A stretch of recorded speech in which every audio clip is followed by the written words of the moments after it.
कहानियाँ हमें सिर्फ सीख नहीं देती, वो अपना छाप छोड़ जाती है हमारी आत्मा पर। झाजी और माइक पर आज मैं उपस्थित हूँ आप सभी के सामने प्रेमचंद जी की एक मशहूर कहानी ईदगाह के साथ। ईद का दिन था, गांव में चारों तरफ रौनक थी, हर घर में मिठाइयों की खुशबू थी और बच्चों की आंखों में थे मेले के सपने। छोटा सा बच्चा हामिद आज बहुत खुश था, लेकिन उसकी खुशी के पीछे एक दर्द भी था। हामिद के पास माँ बाप नहीं थे, वो अपनी दादी अमीना के साथ रहता था। घर में गरीबी थी, पर दादी की ममता हामिद की दुनिया थी। सुबह होते ही हामिद के दोस्त उसे बुलाने आ गए।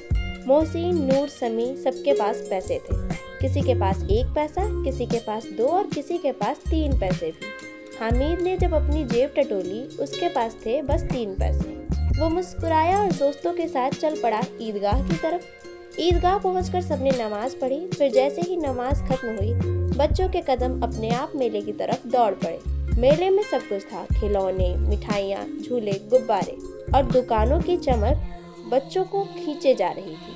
हामिद के दोस्त सबसे पहले खिलौनों की दुकान पर रुके। मोहसिन ने खरीदी पिस्तौल, नूर ने लिया सिपाही, किसी ने गुड़िया और किसी ने ढोल।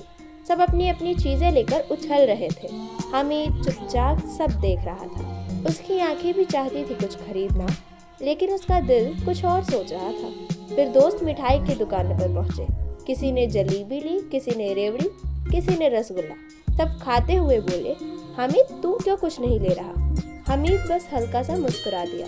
मेले में घूमते घूमते हामिद की नज़र एक दुकान पर गई। वहाँ चिमटे बिक रहे थे। एक साधारण सा लोहे का चिमटा, कोई खिलौना नहीं, कोई मिठाई नहीं, बस एक चिमटा। हामिद वहीं रुक गया। दुकानदार बोला, ले लो बेटा, बस 3 पैसे का है। हामिद ने बिना देर किए अपने 3 पैसे निकालकर चिमटा खरीद लिया। दोस्त ने जैसे ही देखा, सब हंस पड़े। अरे पागल, ईद के दिन चिमटा कौन लेता है? न मिठाई न खिलौना, ये क्या ले आया? इससे खेलेगा क्या? हामिद ने चिमटा हाथ में उठाया और बड़ी शांति से बोला, तुम लोग नहीं समझोगे, ये चिमटा मेरी दादी के लिए है। दोस्तों ने फिर मजाक उड़ाया, दादी को चिमटा क्यों चाहिए? खिलौने ले आता, मजा आता। हामिद की आवाज़ अब थोड़ी गंभीर हो गई। मेरी दादी रोटी बनाती है तो तवे से रोटी उतारते समय उनकी उंगलियां जल जाती है। अब ये चिमटा होगा ना तो उनकी उंगलियां नहीं जलेंगी।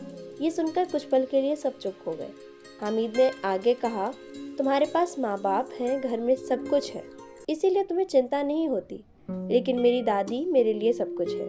मेले की भीड़ में एक छोटा सा बच्चा अपनी खुशी छोड़कर दादी के लिए सुरक्षा खरीद रहा था। ये कोई साधारण खरीदारी नहीं थी, ये था प्यार।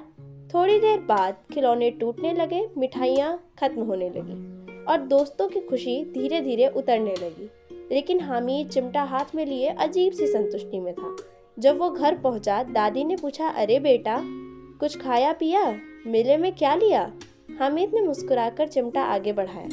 दादी, ये आपके लिए। दादी ने चिमटा हाथ में लिया और उनकी आंखें भर आई। वो बोली, तू तो सच में बड़ा समझदार हो गया हामिद, ईद के दिन भी तूने मेरे लिए सोचा।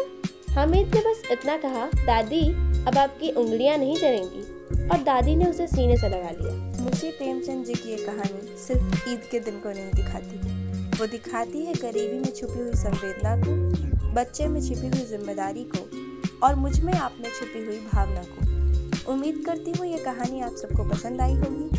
अगली कहानी के लिए बने रहें हमारे साथ झाजी ऑन माइक पर।